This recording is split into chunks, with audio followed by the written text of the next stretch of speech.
Good morning, students. I am Savita Alfred. Welcomes you e-learning classes provided by St. Michael's Academy, Bettiah. In my previous video, I have taught you Chapter 5, The Mask, and its paragraph 8. Today I am going to teach you paragraph 9.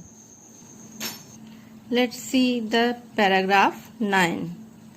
The second person who visited Rajen Babu often was Mr. Ghoshal, an expert in antiques.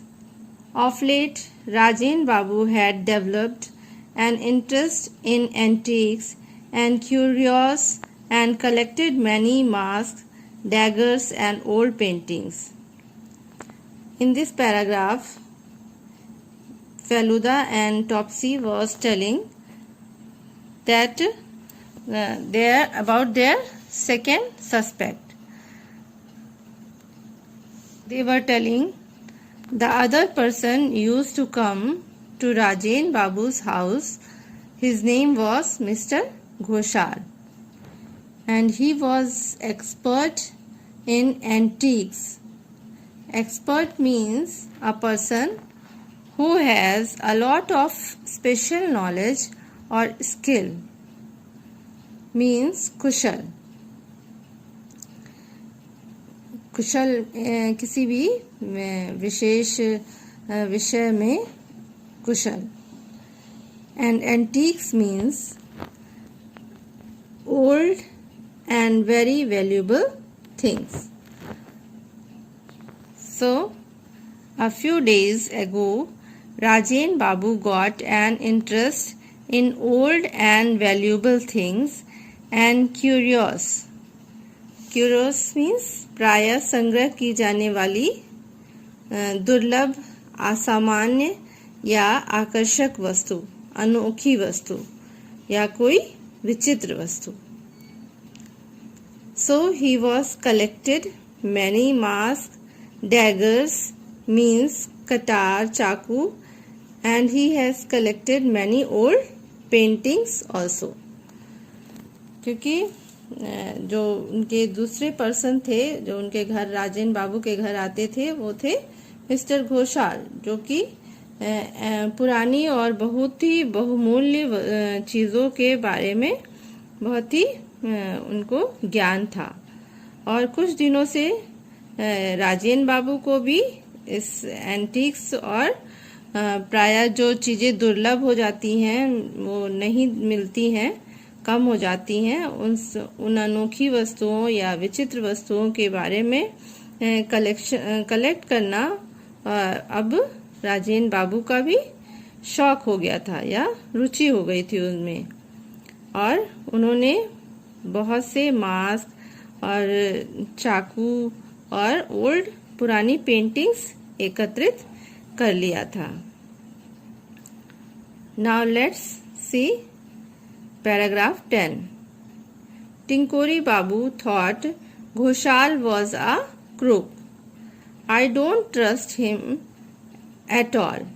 He pretends to be interested in art and antiques, but I think what he really wants is to buy them cheap here and sell them to foreigners at much higher rate. Tinkori Babu had told Feluda when we met him in the coffee shop the next day. And the next day Tinkori Babu went to meet Feluda and Topsy in the coffee shop. And Tinkori Babu told them that Mr. Ghoshal was a crook. Crook means a dishonest person who cheats others. Means बेईमान व्यक्ति. वह बताते हैं Tinkori Babu used to think that Ghoshal Babu was a crook. Crook means a dishonest person who cheats others. and Tinkori Babu doesn't trust at all on Mr. Ghoshal. He says that Mr. Ghoshal pretends to be interested in art and antiques. Pretend means दिखावा करना. वह दिखावा करते हैं कि वह उन्हें art और एंटिक्स में, कला और पुरानी बहुमूल्य चीज़ों में इंटरेस्ट है.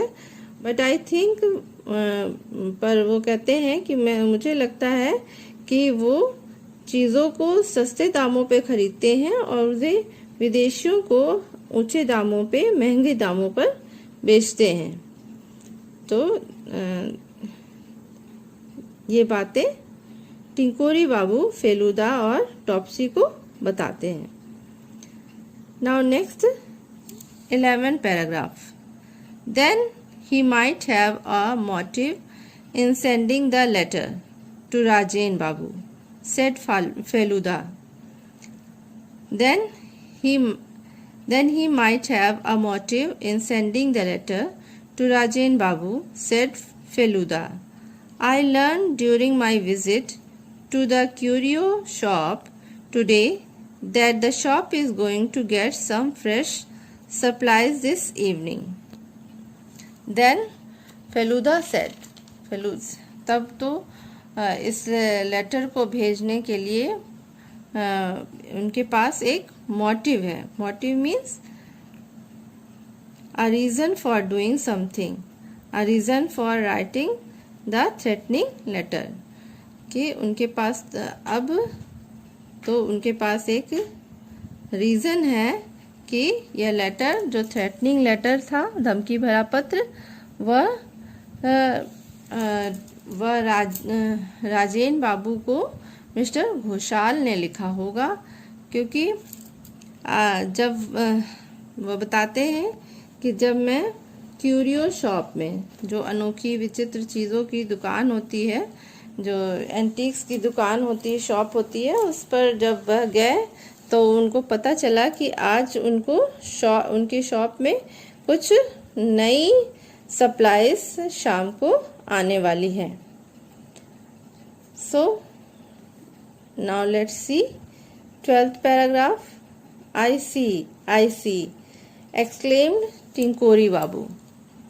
A letter like that would naturally frighten Rajen Babu into staying at home for a few days, and Ghoshal would get to buy all the new pieces.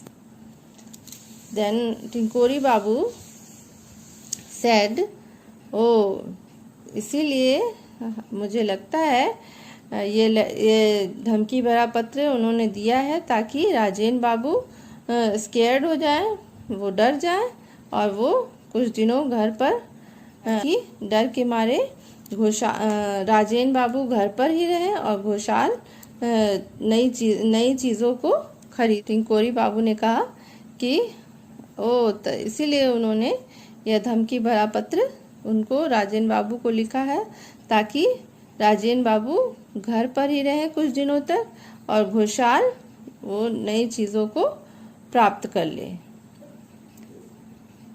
Exactly, एकदम सही है. यही बात हुई है कि इसी वजह से मिस्टर घोषाल ने, अब उन लोगों को लगने लगा कि मिस्टर घोषाल ने इसीलिए वो धमकी भरा पत्र लिखा है ताकि राजेन बाबू वो नई एंटीक्स चीज़ों को ना खरीद कर सके. Paragraph 14. Our next suspect was Rajen Babu's son, Prabir Majumdar, who was away. Rajen Babu, it seems, had asked Prabir to leave the house when he was caught stealing money from his father's cupboard. Father and son had not been in contact since. Then Feluda and Topsy tells that their next suspect was Rajen Babu's son, and his name was Prabir Majumdar, who was away. और ऐसा लगता है कि राजेन बाबू told him to leave the house as he has stolen money from his cupboard. So, since then, there is no conversation between father and son. क्योंकि अब इनके फेलुदा और Topsy के नेक्स्ट सस्पेक्ट थे राजेंद्र बाबू के बेटे प्रबीर मजूमदार जो कि बाहर थे।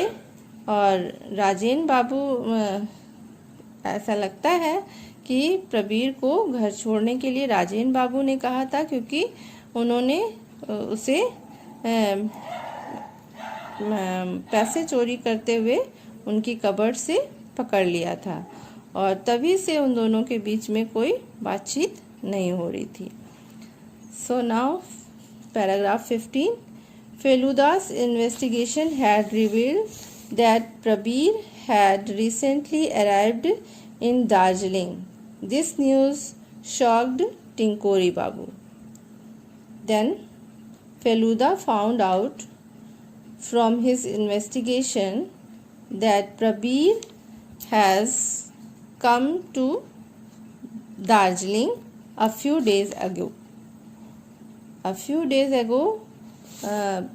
Prabir has come to Darjeeling. Tinkori Babu is shocked after hearing this news that Prabir had come in Darjeeling. So students, today I have taught you paragraph 9 to 15. I hope you have understood it, and write down the word meaning of these paragraphs